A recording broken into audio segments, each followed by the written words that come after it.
Hello and happy Monday, ladies and gentlemen. Welcome to this week's new episode of the Xbox Lunch Break Special. I'm your host, Mr.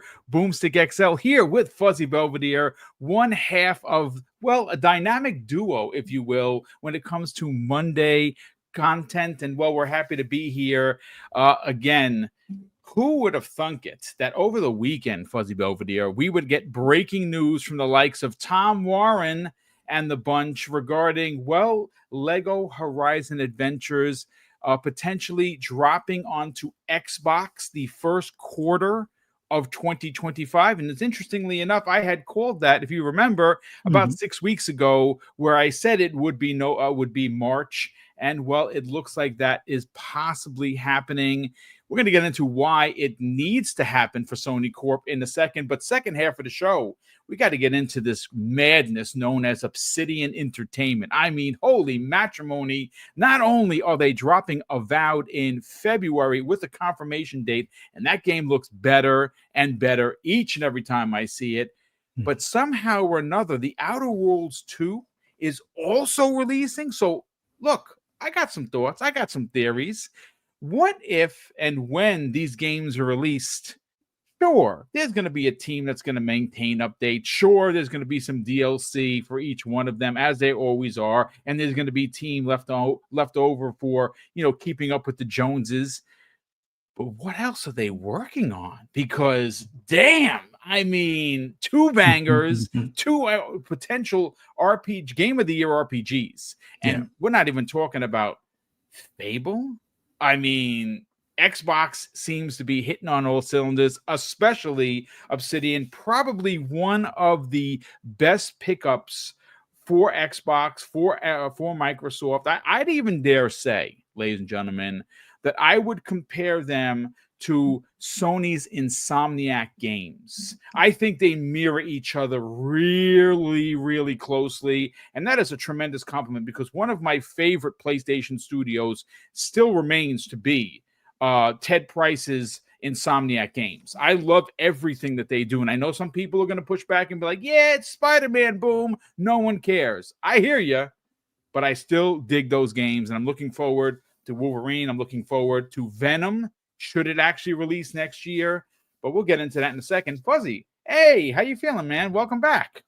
Oh, I'm feeling great. Glad to be here. And yeah, it's amazing. Obsidian is showing that they are the great pickup that we thought they were. And we got two bangers dropping in 2025, man. That's we're not ready. We're not ready for 2025. But man, people have been saying, oh, Sony will never do this. Sony will never do that. Oh, MLB made them do this. Yeah, I guess Lego made them do it. We'll see.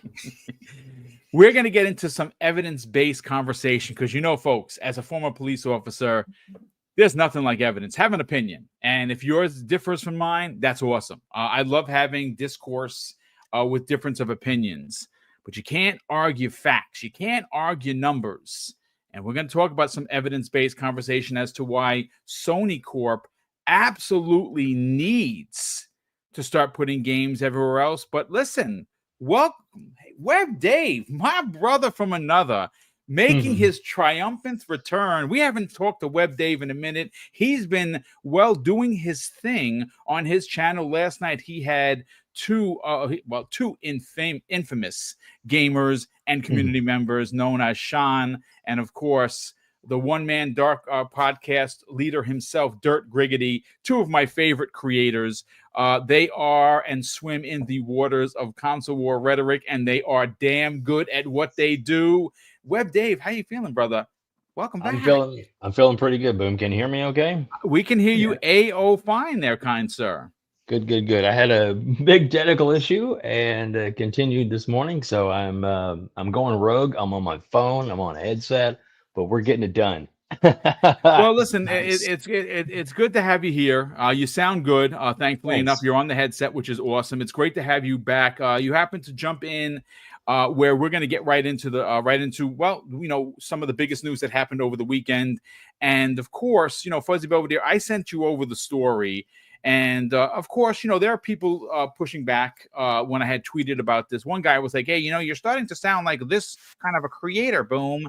And the other creator he's talking about, who I do not talk about, and I will not mention names, makes a lot of posts, but never adds context or, of course, sources.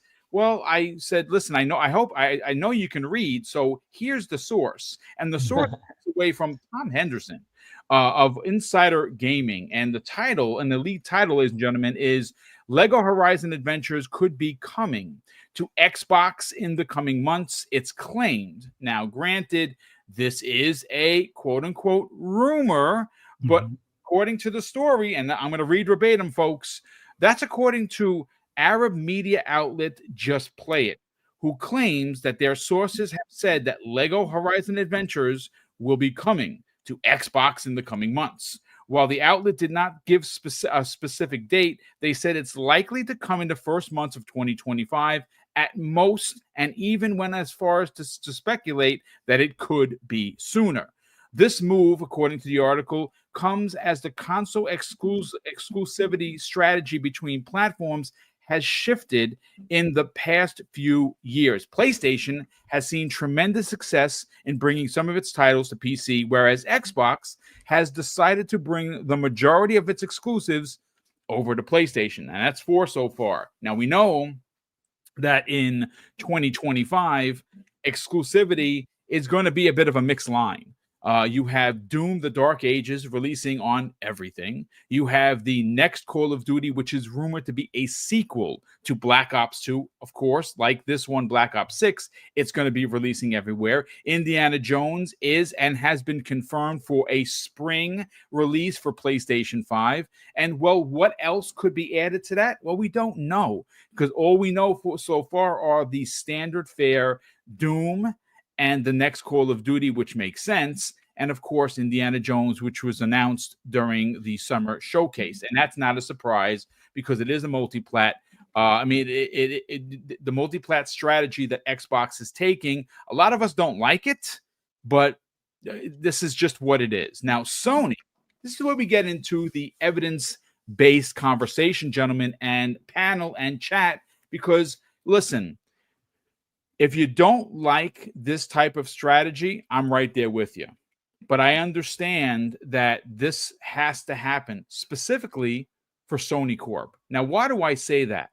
Well, let's just take a look at the last 4 big releases for Sony. And this is where the evidence-based conversation comes into play. Now, if you have been following this channel or you follow the news, if there's one thing that we have learned about Sony, is they love to boast, right? That is their swagger. They go out there and they drop it on the table, and they just smile, because they are the market leader. Let's be clear. That has not shifted or changed as of yet. They have sold over 65 million PlayStation 5s, and they continue to make gains. Is that going to change? Well, only time is going to tell. But the one thing that we know about their last 4 releases is that they haven't done well, ladies and gentlemen. What am I talking about? Well, let's go all the way back to Concord. Now, I'm not going to go deep into it, because it is what it is. The game doesn't exist. It's been sunsetted. It's been canceled. Money has been given back to players. That's a sailed ship. $400 million investment over the course of potentially 7 or 8 years. That's a failed investment. So now we move on to Astrobot. Now, Astrobot, one of my personal favorite games of the year, 1.5 million copies sold. Now, it ran the gambit in the Game Awards. Some people think that it was well earned. Some people think that it was, it wasn't. And that's fine, depending on what side you fall on. It's perfectly okay. 1.5 million copies. Now, does that grow to 2, to 3, to 4, 5, maybe even 10 million copies because of the Game Awards? It's unlikely, because it's a platformer. Let's then look at Lego Horizon. How did that do? Well, I'm going to assume not really well. And the reason why I say that with confidence is because, well, Sony is a boaster. They like to go out and let you know that their game sold a gazillion copies and they can put it on paper for, well, what, to sell more copies of it, because people are going to be like, well, if everyone is buying it, then I got to buy it too. Well, we haven't heard the numbers from PlayStation. We haven't heard the numbers from Switch. What we did and what we were able to find, ladies and gentlemen, are the Steam concurrent players. And the highest that it had was 604 players. That means 604 people bought that game on Steam. What happened with Nintendo? I don't know. What happened on PlayStation 5? You got me, because there's no word of it. Now, here's the fourth instance. Why does Sony need to start putting their games, or at least some of them, onto multiple platforms? Well, because take a look at the PS5 Pro. How many millions of the PS5 Pro did it sell?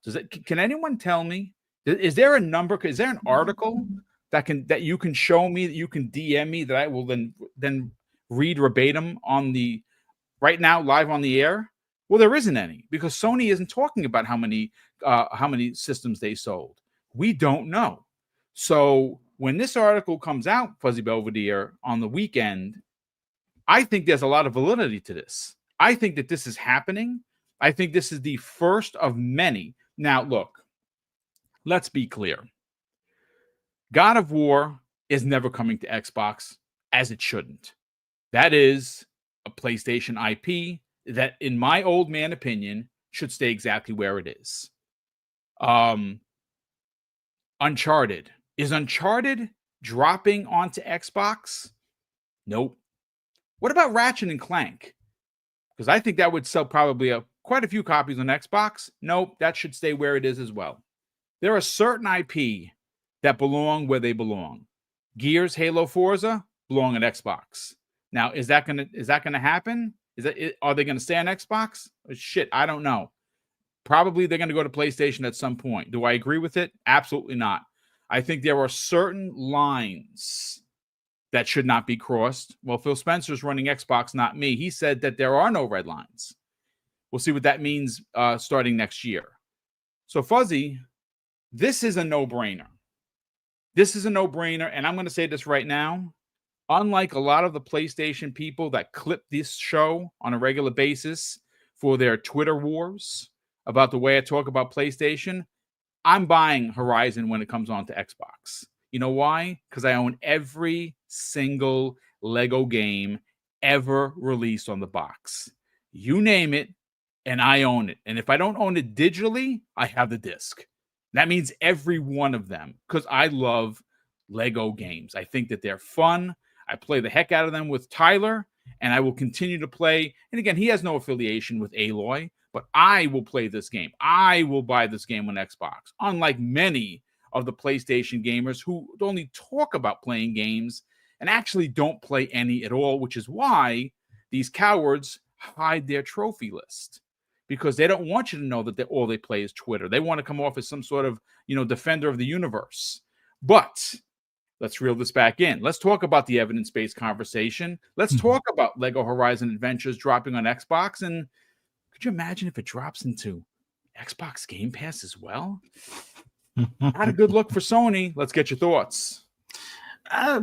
This isn't one that I'm standing up and down for if it does come, but I wouldn't be surprised whether it's the Lego license aspect that kind of nudges it that way, or the fact that it didn't do as well on PC and they probably want to recoup some of them funding. People like to talk about the attachment rate on Nintendo, and it's rather high, but that's typically for first party and certain third party titles. I can't see many Switch players really gravitating to a Horizon Lego game, but I'm pretty sure that there are some that picked it up, but not in the numbers that maybe Sony was expecting. And all things considered, if Sony's already taken to the aspect of putting their games on Switch, how far of a reach is it to put it on Xbox at that point? I mean, sure, you could say, oh, well, it's another, platform in Japan. It's mobile. It's not direct competition, but we all know the history of how, Sony got started. If it wasn't for Nintendo kind of, backstabbing them to some extent, there might not be a PlayStation. So for them to even put it on Nintendo, that goes to show that money is more of an importance than, maybe a reputation or anything of that nature. But as far as the story, I mean, as Boom said before, he kind of predicted it that this would be something that would probably be one of those titles that they would consider, and it's not surprising. I would say if we see this early next year on Xbox, I don't want to hear people complain about, oh, well, it's different than when Xbox does it and blah blah blah. That's fine, but at some point, PlayStation needs to look beyond the console, which. Yeah, they're doing great at selling consoles. They've sold 65 million plus of the PS5. That's wonderful. But we all know the main bread and butter when it comes to these, consoles typically is the software that they sell or the services. And if they're having a hard time maintaining their service numbers on those that are subscribed to PS Plus, what better way to make up that number with sales of software, even if it's outside of your normal ecosystem? I mean, they've already tested the waters with the Switch. They've been testing the waters with PC. They've had some hits and some misses, but it really comes down to with PC, they're going to have to figure out the way to get them into the bean counting numbers as far as for their tallies on active users, and then incentivizing the PC guys to wanting to link their account to a PSN. That's going to be the struggle that PlayStation has. Xbox doesn't have that problem as much, primarily because of Windows. If you already have an association with Windows, chances are it's like one click once to associate your account with Xbox at that point. So any purchase that you make via either Xbox or the Windows Store or for PC, even though I know a lot of people prefer either Steam or even Epic for that matter, but it's so much easier in the sense that you continue your achievements, continue your progress, your cloud saves for a majority of games, and more games from third parties seem to be added to that on a daily basis. It's already taken care of, but Sony's going to have to at least catch up on that behalf. I mean, it's great for them to still dominate consoles, and more power to them. But for those that are moving beyond the console, for those that are discovering the all the visual goodies for PC, at some point PlayStation is going to have to make sure that they keep their presence and their software relevant in that realm as well. But not surprised, but we'll see when it happens. I'm going to say maybe one of the Marvel titles, especially considering now that Spider-Man is possibly up for sale. We'll see if more titles eventually come over, but right now this one makes sense. But I've seen already on like Twitter and a few other social media platforms that a lot of Xbox guys are like, they can keep that one, but hey, sharing is caring, and when we all play, we all win. So it's about time that Sony joins that party as well. So we'll see. It's interesting because I have it in the notes and I failed to actually make mention of it, of being the fifth piece of evidence-based conversation. And of course, exactly what you talked about. If you didn't know, folks, Spider-Man is an IP that Sony owns the film rights for, not the gaming rights, not the underoos and toy rights, but just the films.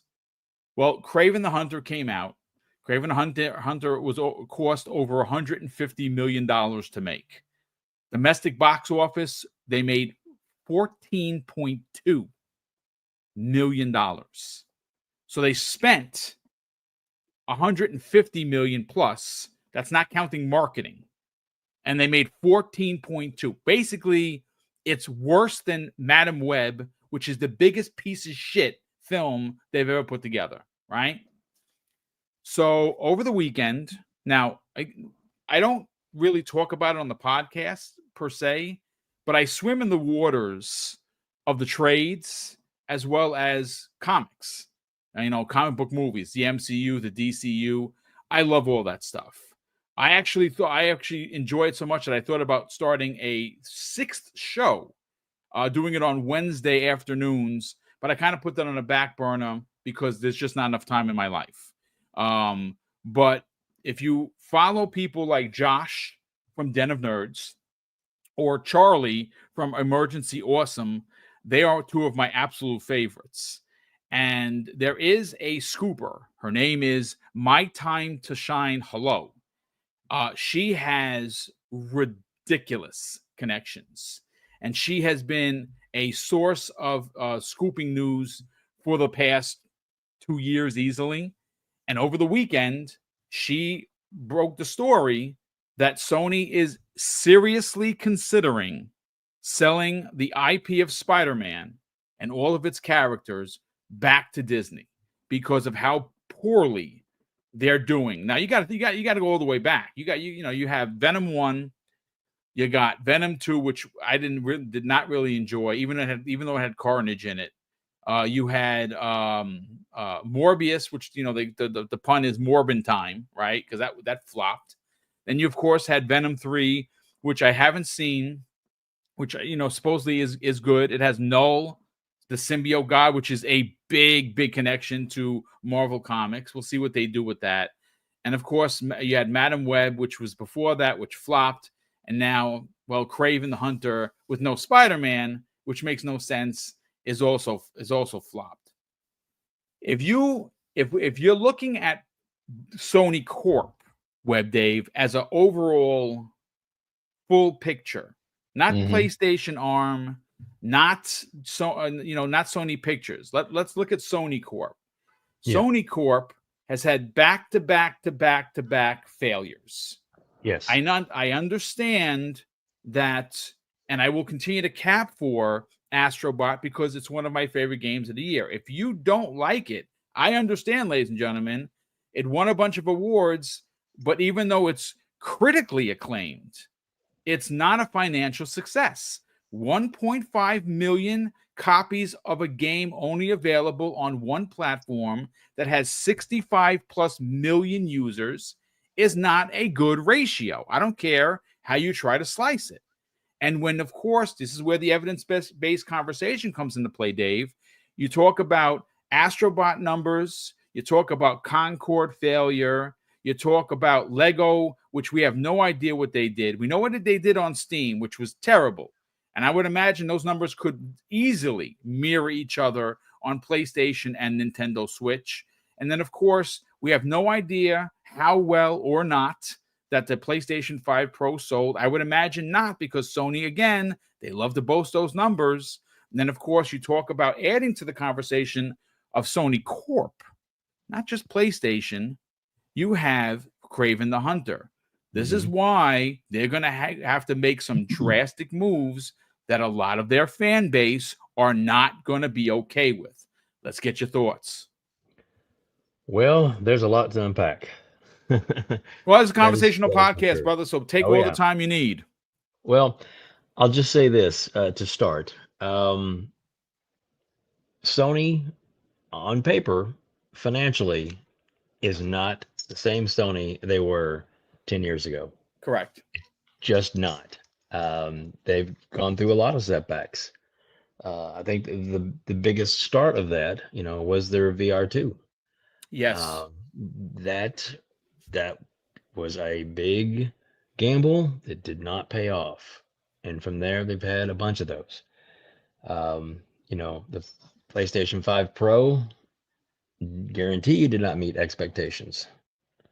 And there's a lot of merchandise sitting out there, still in shelves today, weeks before Christmas, on shelves, able to walk in and buy it anywhere. Not sold out. I'm just saying. So yeah, their whole, I guess, focus is to get is to get money, and they need money, and that's why they had to have a change in leadership.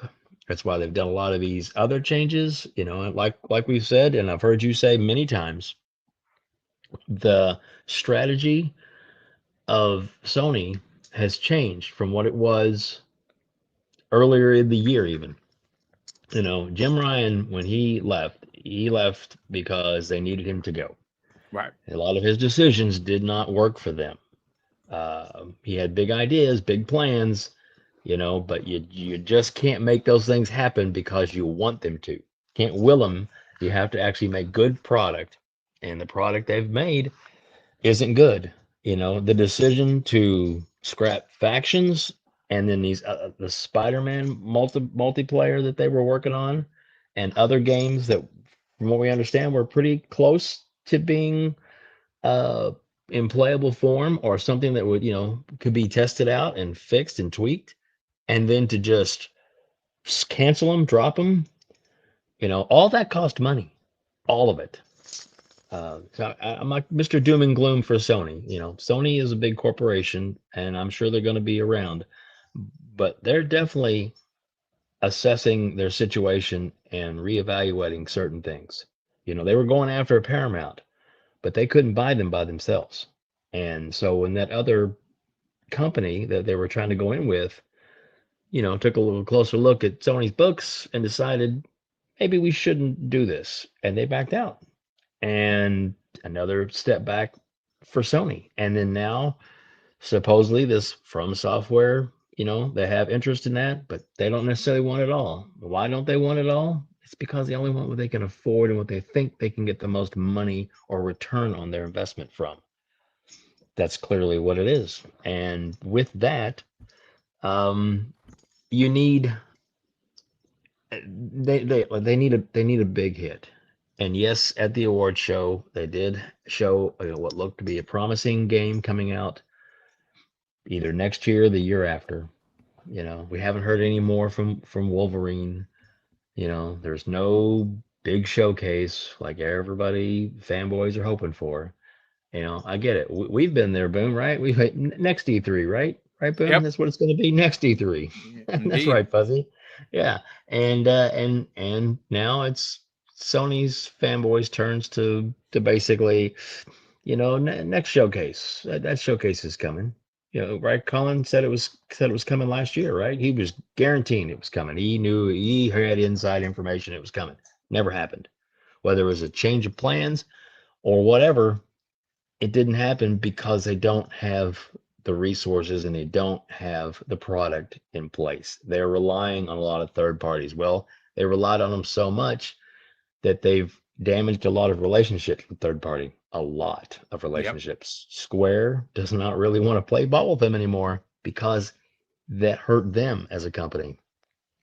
And so it's crazy to think that that Sony has gotten themselves into this position because it's basically they have gotten themselves this way. There's no like it's not the market, it's the downturn, it's this and that. It's bad decision making in management, which hopefully the management that's making the bad decisions is gone. I'm a gamer just like you are. I want a PlayStation 5. I don't play it because there's not a lot of games on it that I want to play. I know you guys are big fans of Astrobot. I couldn't care less, but that's me. But like you said, everybody has their own opinions and games they like. Ghost of Tsushima, one of my favorite games made. Top 10 game I play in my life would be that game. And it's only well, not anymore. Now it's on Steam. And I have that copy as well too. But at the time it was only on PlayStation. Great game. And we have the new one supposedly coming out, but then of course now is all the quote unquote controversy. Oh gosh, I just get so tired of that stuff. But the big point, the conversation was where this all started was, is this new Lego game, could it possibly be going to the Xbox? They need the money. They really do need the money.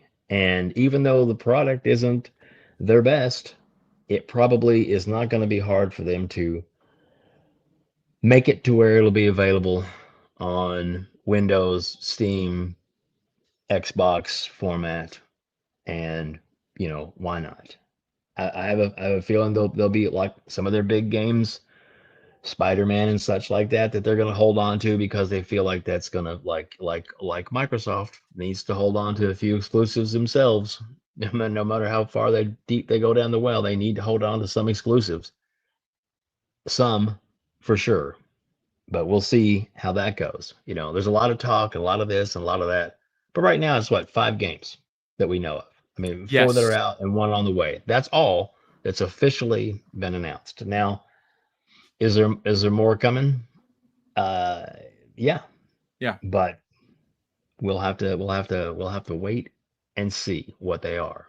If there's no red line, but it definitely doesn't mean the whole slate. Because if you kick back and think the whole slate, that's a lot of games. That would cost a lot of revenue and resources for them to just start porting everything, because there's a lot of things that go into just porting. It's not just a matter of drop it in the system. It doesn't work that way, unfortunately. I'm sure game developers would love it if that was that easy, but it's not. So they'll pick and choose what games they think that would make them the most money, and Sony is having serious conversations as well too, behind closed doors in the boardrooms with their investors, with their market share. Because when it comes down to it, the market has gone way down. Sony's lost a lot of money in the stock market compared to where they were. And if you don't think investors aren't and shareholders aren't crying about that, you are sadly mistaken. That's when, if you don't make changes and you don't fix the problem, they get rid of the problem. And the problem is usually management or people that are in place, because they want to continue to make money. That's why they're there. So unfortunately, it is the way the world is money. It all makes money, and that's why Satya is bringing Microsoft to where it is. But I think he gets it.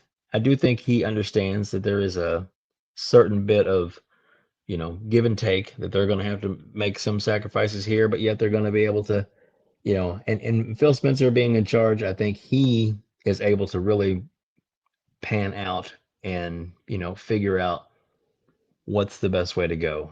And and and on a side note, there were people saying, why wasn't Sarah at the Game Awards, visible in the audience, Sarah Bond. And some people are saying that she's actually really busy right now, finishing out some really good deals in other markets for them as well. And that we'll find out a lot more come January and February, when we have the next information drop from Microsoft. I hope. I'm sure you've probably heard a few things too. Yeah, I've heard some things, some stuff I'm not comfortable talking about yet. I'm gonna wait for I'm gonna wait for some of the trades to break them. I have heard some things.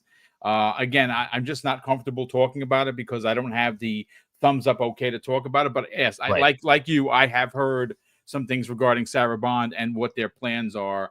And listen, January is a shake of a stick away. You could expect that we're going to get some sort of an announcement after the holidays for their developer direct, which I think is happening sometime by the third week of January. Again, it's just speculation on my part. And then, of course, why? Well, because Avowed is coming out in February. It makes sense to add Avowed to that developer direct, along with some of the other games that it could potentially be out. South of Midnight was rumored to have a trailer and a release date drop at the Game Awards, and I have heard that was pulled. Now, is that true? I don't know. I'm hearing it from a source.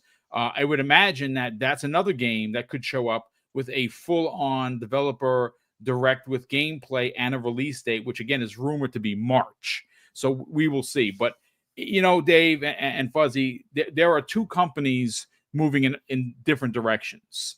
And if you mentioned stock prices, let's talk stock prices again. This isn't relevant to so much to the conversation as well. You mentioned it, so I said, you know what?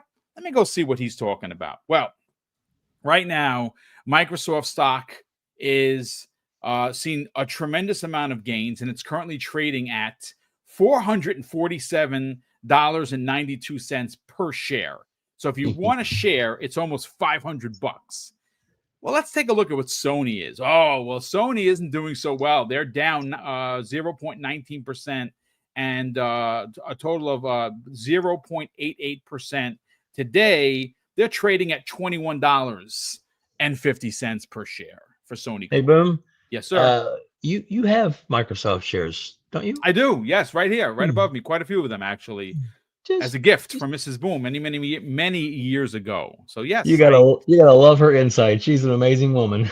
she is. Not only is she's good at everything she does, but yeah, she bought me that Amen. stock, a bunch of stock for it as a I don't know if it was an anniversary gift or a birthday gift, and she was like, yeah, I don't know so much about this one. I think it's kind of silly, and I'm like, no, it's my favorite company. Yes, I'll take stock to that. Thank you so much. That's very kind of you. But look, at the end of the day, the industry is changing.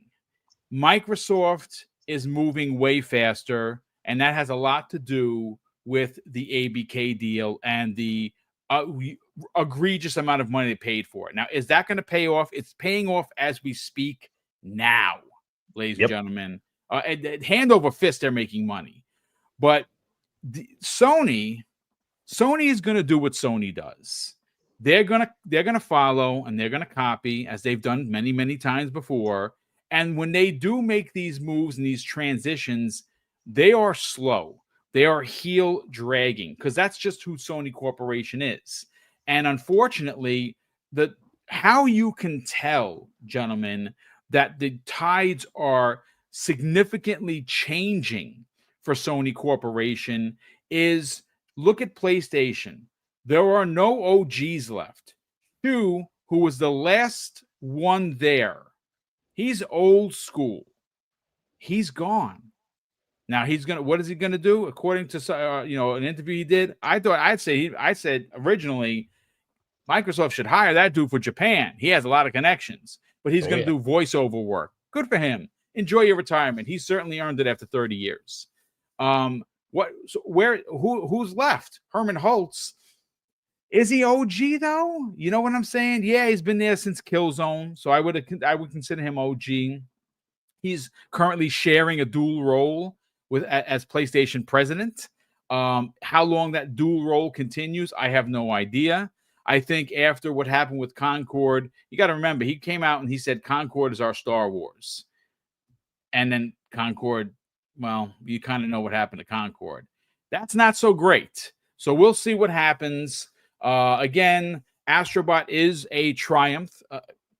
Critically, it's a great game. And again, I know Dave and both Fuzzy don't care for it, but I'm also, there are a couple of things. One, I'm old. That's number one. Number two, I love platformers. I love platformers on every platform. It doesn't matter if the character is endearing, and I really do like the Astrobot character simply because of what goes with the games. You know, the lore of PlayStation, which I'm a PlayStation fan. I know people are like, there's no way you like PlayStation. I used to import everything, and PlayStation was one of the ones that I did import. And I had it 6 months before anybody in America had it. And I enjoy PlayStation. They're just not the same company anymore. I don't like PlayStation as a corp because they nickel and dime the shit out of us. And everyone's like, yeah, it's okay. It's Sony. They're market leader. Let's take it. No, I don't want to do that.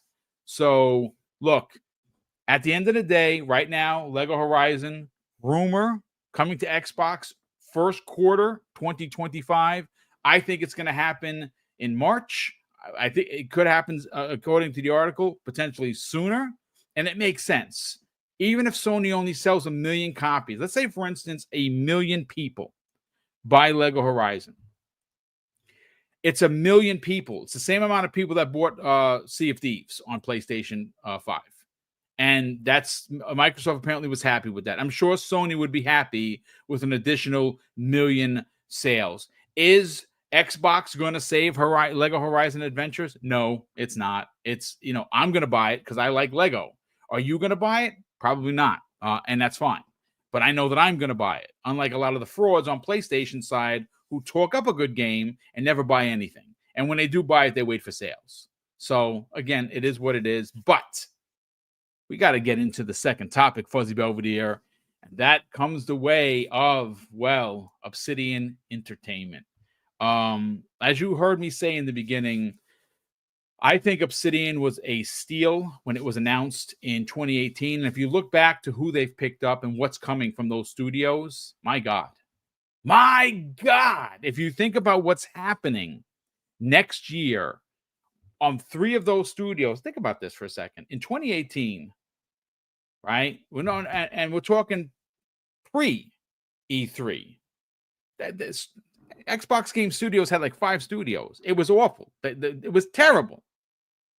And then, of course, that E3, Phil Spencer gets up on stage and he announced that they purchased and now own Playground Games, Fable next year, Obsidian Entertainment, 2 games next year, and Compulsion Games. Those were 3 of the 5 they announced. And they're all dropping games next year. Now, development, obviously it's gotten a lot larger. Games used to come out in 3 years. Now it's 5. Sometimes it's even 7. And look, next year, Obsidian Entertainment is dropping 2 massive-sized RPGs, 2 different types of RPGs.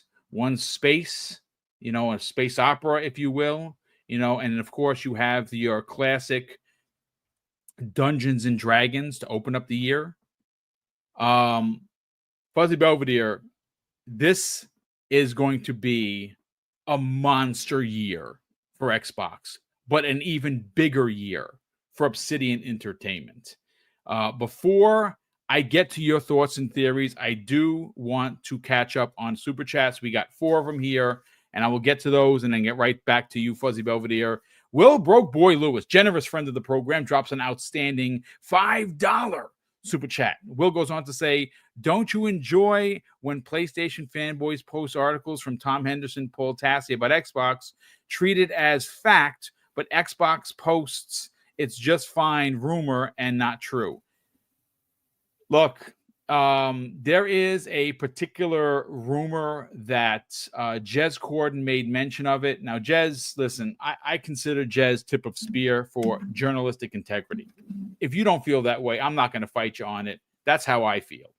He made mention during the Xbox 2 podcast that Fable, what it's cost to make it, has gotten pretty high, and that it makes sense, or it's potentially a thought and a theory, not that it's guaranteed, that Fable will show up on PlayStation 5. That is one I disagree. He knows more than me. The guy has way bigger connections. And if he heard that, then that's what he heard. I don't think Fables needs to go over to PlayStation. That's one of those pillars, especially because it's coming back in a big way. That trilogy is goated for Xbox. I don't think it needs to go to PlayStation. I think enough people are going to buy this game on Xbox next year and on PC. Is it going to go to PlayStation? Your guess is as good as mine. But again, only time will tell. Demoflow Gaming. I know what's up, brother? Nice to see you in the chat, brother. It's not, again, we got to get you on the show at some point or another. I know you work with C Money and the missus. I'll reach out to you in a DM, brother. So thank you so much for not only being here, but thank you for the generosity. He drops, ladies and gentlemen, a very generous $5 super chat. And he goes on to say, Lug Horizon to Xbox is crazy. The fact is the Xbox is changing the gaming industry again, and Sony is following as usual. Also, nobody wants this game. Look, you're not wrong. I don't think that Xbox is going to save Lego Horizon Adventures. It's just not. But it has a chance to sell some copies, and I'm buying it. I know people are going to be, boo, why are you buying a PlayStation game? Because I like Lego and I like platformers. And I happen to really like Aloy as a character. I like the Horizon series. I don't really care for 2 as much as I absolutely adored the first one. The first one was one of my favorite new IPs from them. I just couldn't get into the second one. I don't know what it was. Besides the performance, which had me lose a save for multiple times, which I wasn't cool with, I just couldn't get into how they changed Aloy. I didn't like her attitude. A lot of things about the game I didn't like. But I'll buy it. Again, is it Demoflow Gaming? Is it going to save Horizon? It is not. Xbox is not the savior of the Lego franchise. That's gonna be a one-off. It's unfortunate. And I think Herman Holtz has to realize that not a lot of people like Horizon. He likes it because he comes from the studio, but not a lot of people like that IP. It's fine.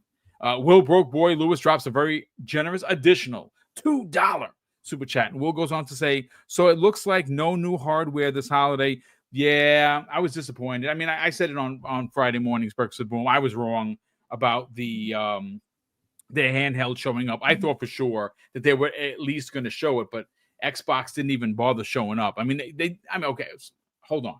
They showed up with, of course, the Outer Worlds 2. A lot of people were like, yeah, that shouldn't have been it because it's multi-plat. It's fine. It was the original's a multi-plat.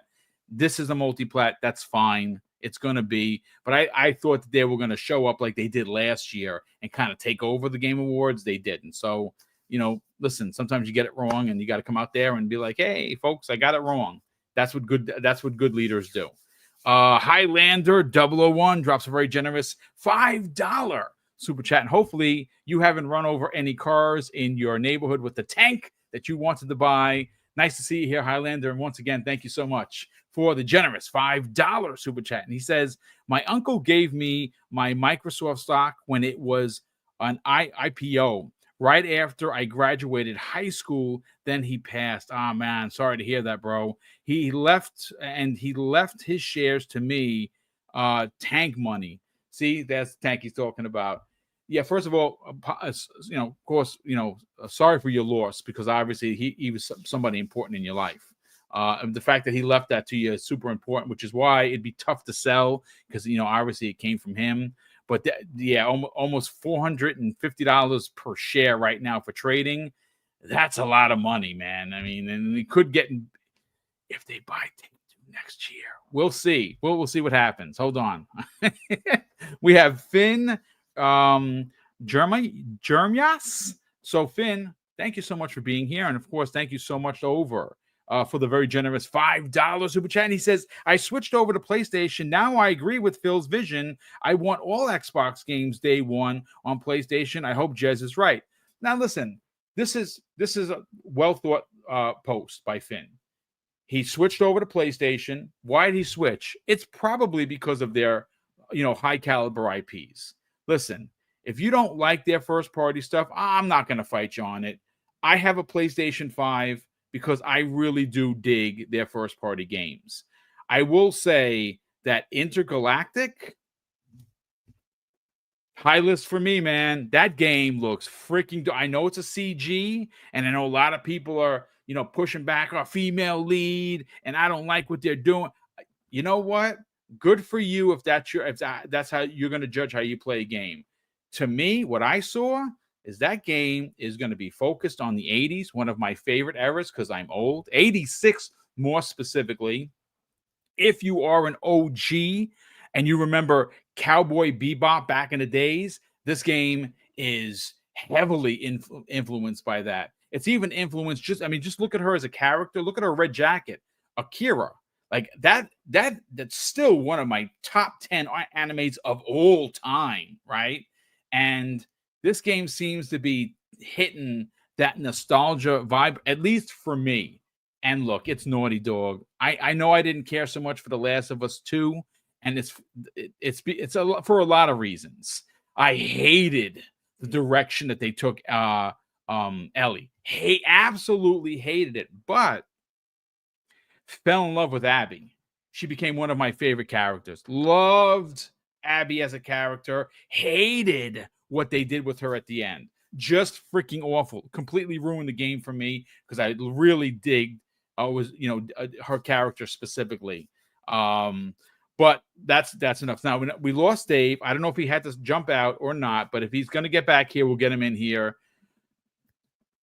Fuzzy Belvedere, let's get into Obsidian Entertainment in 2025, because my God, what an absolutely astounding surprise for the Game Awards. I mean, look, we knew Avowed was happening. Avowed got delayed from this year, and I'm glad it did, because the Avowed that we saw originally versus the Avowed that we saw after the delay, two different games. Like, honestly, it looks so freaking good. And it's, again, I'm going to probably play in third person, even though I might switch to first on some things like I did with Starfield, but I'm probably going third person. And the fact that they give you that opportunity, that option, phenomenal. Yeah. right? But then, out of nowhere, out of complete left field, we get the Outer Worlds 2, which if you didn't play the Outer Worlds, for the love of the gaming gods, please go play that game, because the DLCs are just as good, but the game itself, if you are an OG Mass Effect fan, you're going to love it, because the interaction with the characters that you can get on your squad becomes personal. They have like personal missions that you can take on, and you can miss a lot of them if you choose to. Mhm. I went and looked for each one of them. I absolutely adored the Outer Worlds 1. This is, and again, I hope they bookend the year, bro. How I see this thing playing out, because look at what happened with Indiana Jones. Came out in December, and still people were talking about it. Now, I know there's going to be some folks in the chat like, hey, but Boom, if it gets into the Game Awards and this, that, and the third, listen, they can't schedule their releases around being, as much as I would love every game to be at the Game Awards for Xbox, they deserve to be there. Indiana Jones, if it wasn't ready, shouldn't have been there. It released in on December 9th, and we're all still talking about it. We're all still loving it. It's fine. But I think they bookend the year. I think February is obviously confirmed for Avowed. I think December would be a good month for the Outer Worlds 2. And I say that because you still have September, October, November, and those could be filled, and they will be filled by potentially Fable in November, right? Which is back-to-back RPGs, big ones. And of course, you got Call of Duty potentially in October. Now, they could switch those and put Call of Duty in October, in November, and move Fable to October. It's always possible that they switch it, but they look like they're going to have some bangers at the end of the year. This was a great surprise. Let's get your thoughts. Yeah, like I said earlier, we're not ready for 2025. Like just on Xbox alone, like you said, I that was the first thing. Once it finally set in that Outer Worlds 2 is coming in 2025, they're going to bookend 2025 as far as for the Xbox platform. You got Avowed coming out in February, and then you have Outer Worlds more than likely either November or December. And I'm fine with it being December. I kind of feel Fable drops before Call of Duty, maybe a September with Call of Duty in October, because there is another giant lurking in the background in that space right now that could get pushed to 2026. Not Xbox first party, not yet anyway. But in all seriousness, I think we get Fable, then Call of Duty, and then probably in that same month we get Grand Theft Auto 6. And then we finish out the year with, Outer Worlds 2. And yeah, I know a lot of people will be like, well, what if, GTA overshadows Outer Worlds? No. For the people that love the first one, I'm not saying that all of them are going to, skip playing GTA 6 instead, but I don't think it would be any drawback as far as releasing that, let's say 1 month later. Like as far as GTA, it's its own platform per se. If they can figure out the online transition from current online in the San Andreas area to Vice City, we'll see how that goes. But I think in the grand scheme of things, having Obsidian finish out the year for Xbox would be a great way to like wrap up the year. But I'm not sure what their next project is, and there's an untitled project that they still have in the chamber. Hopefully we get to see what that possibly is in June as well. But I have a feeling we're going to be excited about 3 Obsidian games next year, especially after the June showcase, just for the fact that was their plan. I think it was like 7 games in 5 years or something along those lines. And that leaves that at least one more game in the chamber. And it could possibly be a Fallout universe game, or it could be the one that I'm kind of hoping for more so, which would be Stormland. But that was like a pitched Xbox One game that it was too ambitious for the hardware at the time. But we'll see if that's the title that they wind up releasing. But Obsidian is a great RPG developer. and to have two strong titles, one at the beginning of the year and potentially one at the end of the year, I think we better start clearing our backlogs now to make sure we have all the time to dedicate to them. Because I love the fact that they have choices that matter in their game. It's not, and I don't want to knock, Mass Effect to some extent, but some of the choices didn't quite matter, or at least in 3 anyway. But Obsidian next year, it's going to be big for them. It's going to be big for Xbox in general. We already know of at least 5 titles for next year. And June isn't even here yet, where they probably, according to some insiders, now have 3 code titles or code names in the lurks that will potentially release next year too. So, man, I don't know. I'm excited for it because Outer Worlds is right up my alley as far as sci-fi. Love Starfield. Love the first game. Love the fact that they had different endings where, and I hate saying spoilers, but if you haven't played it at this point, you definitely need to. But there's a very short ending, and then there's the much longer, drawn out ending. But that's what most people go for. But the shorter ending is still fun nonetheless. But yeah, fantastic game. Looks better than the original. I'm loving the visual updates that they did, as far as whether it's the water or the character models and things like that. It definitely looks like it has that extra Microsoft funding behind it as far as visually. The same stuff that we saw where Avowed getting delayed, it definitely helped its overall appearance. So I'm looking forward to next year. Avowed is going to be a nice change of events for me, getting into more of a fantasy RPG. But man, next year is going to be crazy. We got Doom, we got South of Midnight, we have Fable. Well, I don't think we'll get Forza Horizon 6 next year.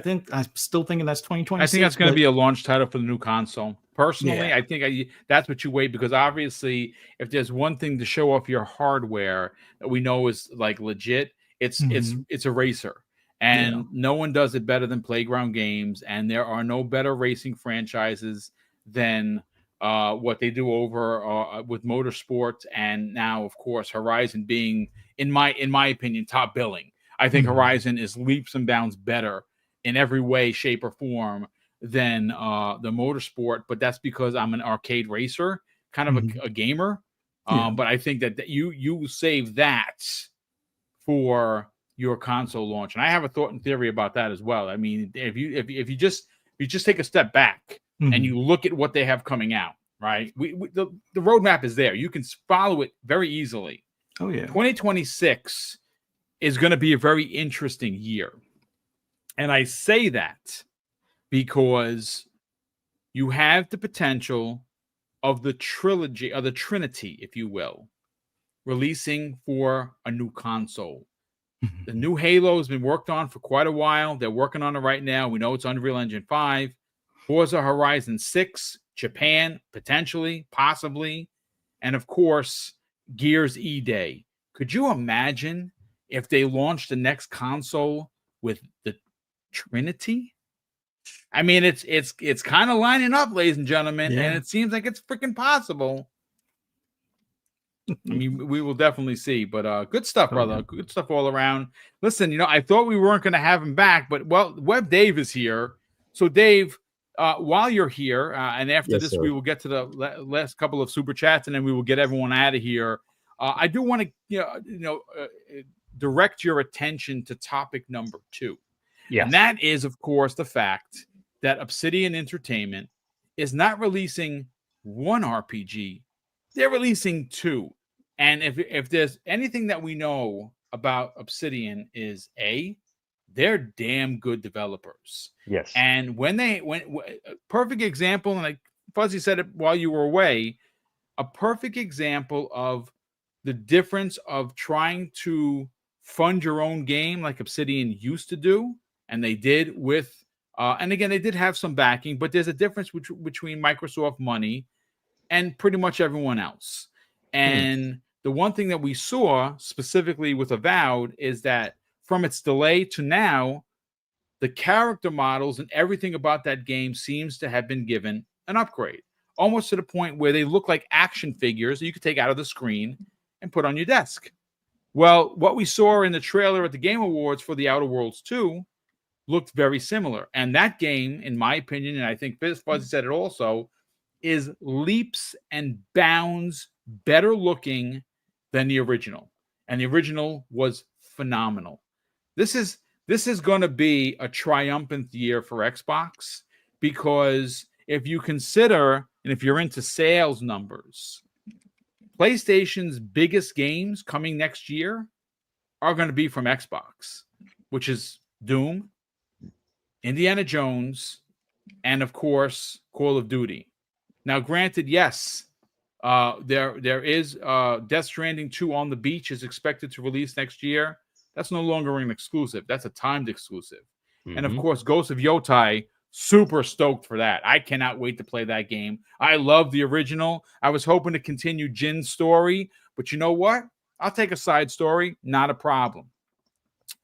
Next year is going to be a big year for Xbox, because we have two potentially bookend RPGs from Obsidian, one of the best RPG makers in gaming. Let's get your thoughts. First of all, apologize. My dog got out, and so I had to run down the street and chase our dog. Good times. So that was fun. Nice and wet too here. And second of all, everybody hit the like button for Boom. Thank you, sir. Great show, great product. But dude, they have they're really masters at this, and they're making great RPGs. And if you think about it, yes, they're both RPG elements to them, but they're really different games in the sense that one is kind of fantasy type gameplay, with medieval type elements in it and magic and stuff, and then the other one is more steampunk, more borderlandish kind of, maybe a post-apocalyptic type environment. So there are definitely some differences between them. And I know you, me, and Fuzzy are all going to be playing these games a lot. And they're coming out the same year. Fantastic. If the other one gets bumped back to next year, I'm okay with that too. I don't necessarily know that there's a release date for Outer Worlds 2, but it looks like it's definitely on its way and could be ready to go pretty soon. It'd make a really nice launch title for the next Xbox 2026. Just saying. But well, no, I mean they did confirm that it's coming out next year, so it's going to be released. It's going to. I mean, again, you are correct in saying that. Hey, they said 2025, and maybe it's the end. Maybe they bookend, like I said originally. Maybe they bookend it. They release it in December, and if it had to get bumped, it would potentially, start 2026. But I don't think that they have this trailer. I don't think that they're lacking confidence. Right. Suggesting that they could have both of these games out, dude. That's ridiculous. I agree with that. But you do have to remember that Avowed, when was that supposed to be coming out? That was supposed to be coming out this year. Yeah. And they made room for other games. So we'll just have to see what's available, what's in the landscape. Since Microsoft is now one of the biggest publishers on the planet, they have a lot to choose from, and it's good to be Microsoft now, as far as the choices they have to make. And I know we all like choices, and even like Fuzzy's talked about, and I'm not. Fuzzy's right here. Hi, Fuzzy. That Forza. We all expected a new Forza game to maybe be announced and coming out. But maybe they're now holding that close to their vest because, they're thinking, they have these other games that are doing really well in the Forza franchise, racing genre, doing really well. So why do we need to push out another one and maybe trample on top of some sales and some, a great product, and let us take those other games, the ones that we're working on, the next quote unquote, maybe the next gen Forza, maybe we save that for a push for that product when it comes out, and maybe in the long run, that's things that can happen. We know it's the monarchy for Outer Worlds 2 is that is it coming for PlayStation as well, and a lot of people were upset about that, but I think that's that's different. It's kind of like the Doom game. I think Doom, most likely eventually will be coming to PlayStation because it's been everywhere. I don't know. It's hard to Yeah, say. well, Doom: The Dark Age has been confirmed for PlayStation. Yeah, that's Right. definitely already confirmed. Yeah, Yeah. so I mean, So it's one of those things that just makes sense. It's been everywhere. Why right. why not put it on PlayStation? Right. Exactly. But I don't know. Are they both coming out next year? I mean, on paper, yeah, but it's not there yet. You know what I mean? And we don't have a concrete date, and we know, like I said, there's a lot of things that's going to happen in the next, oh hell, even couple of months with the next showcase that Microsoft puts on, that might determine a few things. And then, of course, I'm sure, filling them in the front row. So people were saying, "Oh, they didn't applaud, they didn't clap, they didn't." They're just sitting there taking it all in because they want to know what their competition's doing. Just like everybody else. And when they see what's on the horizon, they'll pick and choose when they need to make their moves and when they need to put out certain games.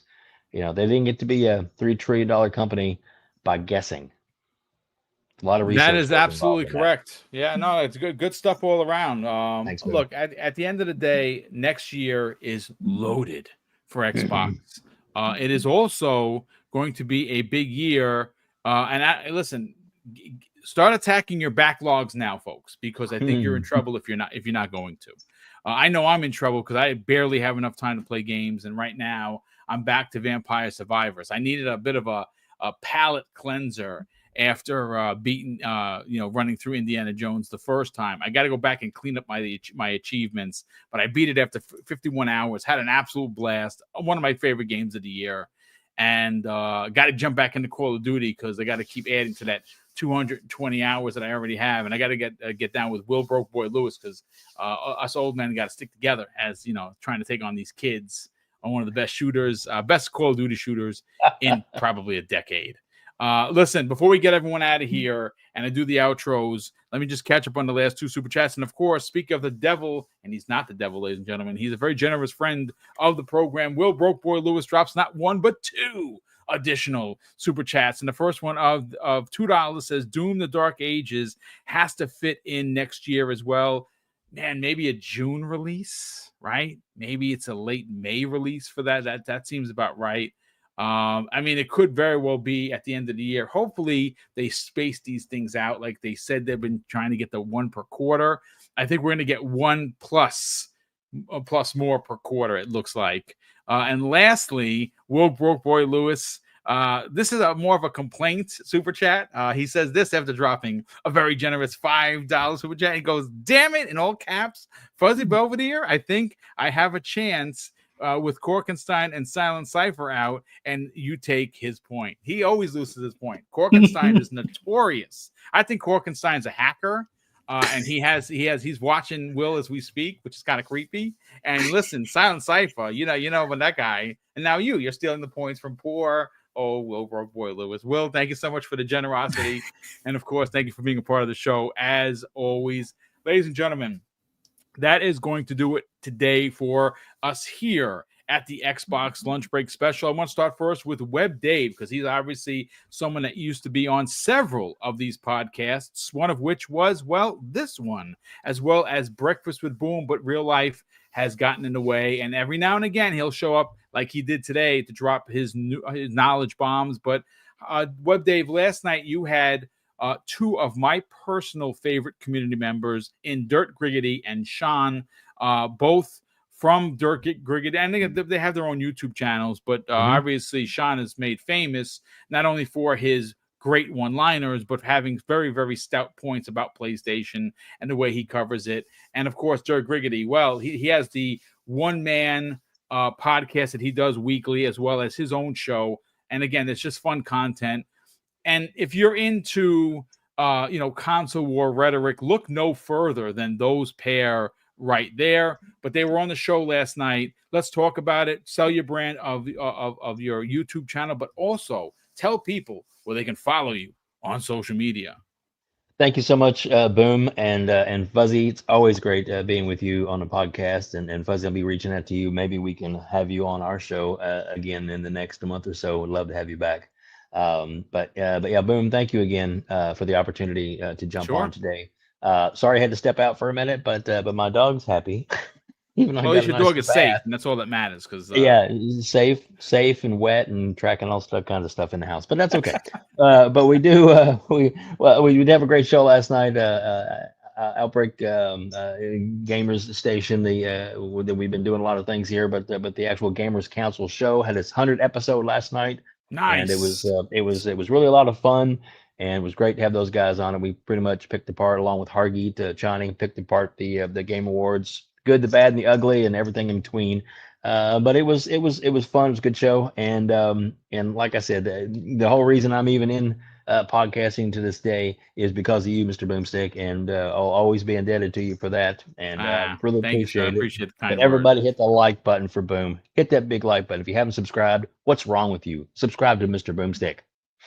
Thanks, Boom. Well, appreciate that very much. And again, congratulations on 100 episodes. Because Thank you. I say this all the time. You know, YouTube isn't easy, folks. It's a very difficult game, and the talent is untapped.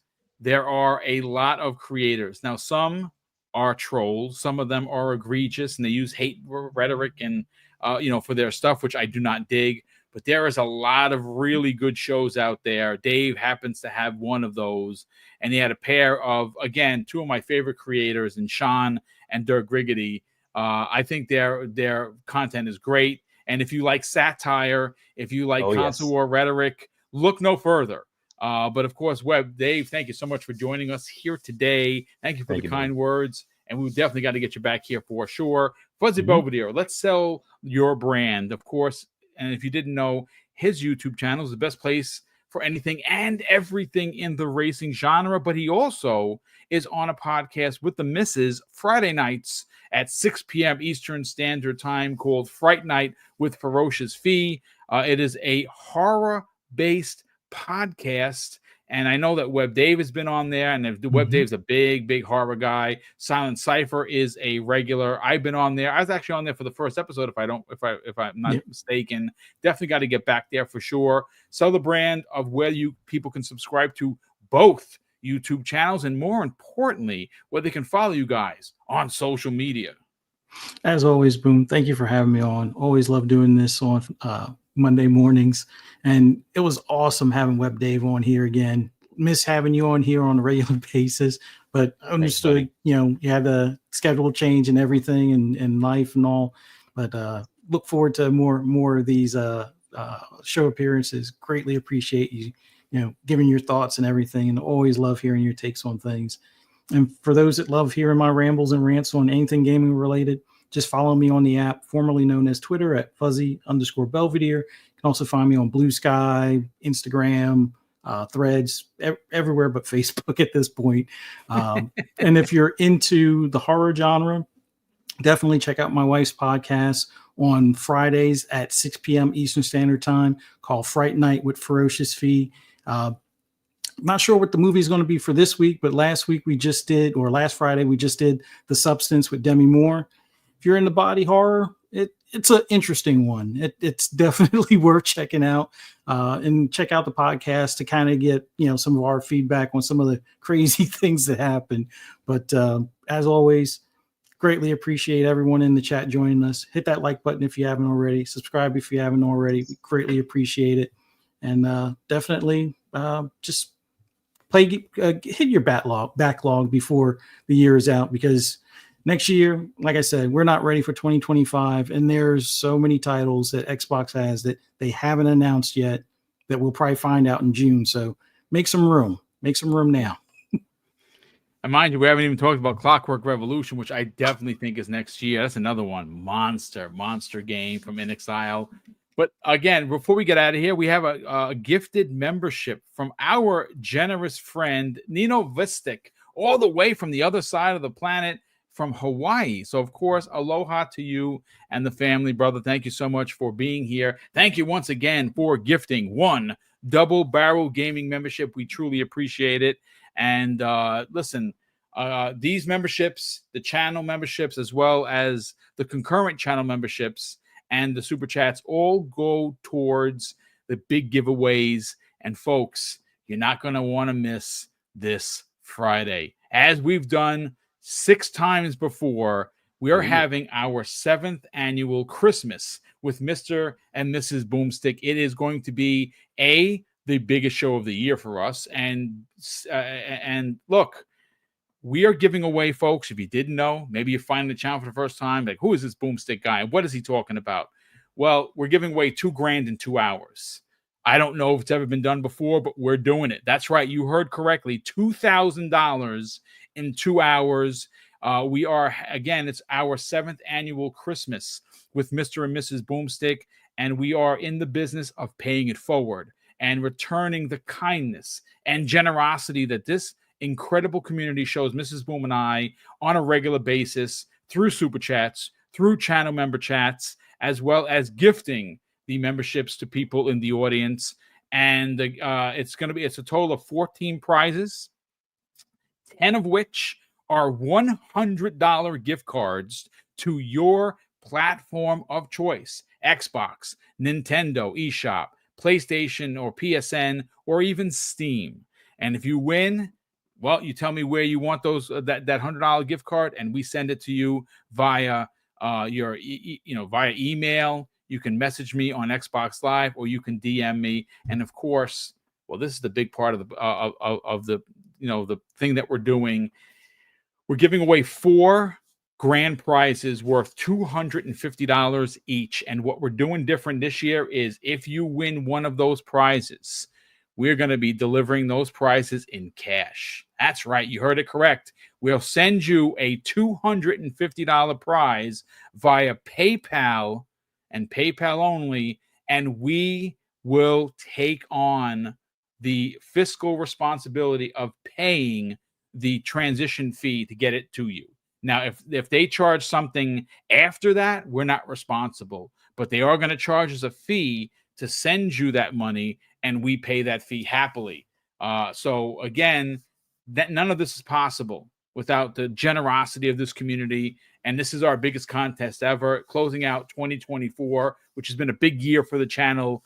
And we want to just kind of pay it forward. And of course, big thank you to all of the super chats that popped in here today, as well as the gifted membership from the Novistic. And well, it wouldn't be a show without closing out something that's incredibly important to me. Hopefully one day, folks, will be important to you. And that's something that my dad taught us when we were kids. And he would say, Craig, treat others how you want to be treated. And also, it doesn't cost anything to be nice. You live by those rules, son. I can guarantee you're going to have an awesome day. So take care, everyone. And we'll see you next week on the newest episode of the Xbox Lunch Break Special.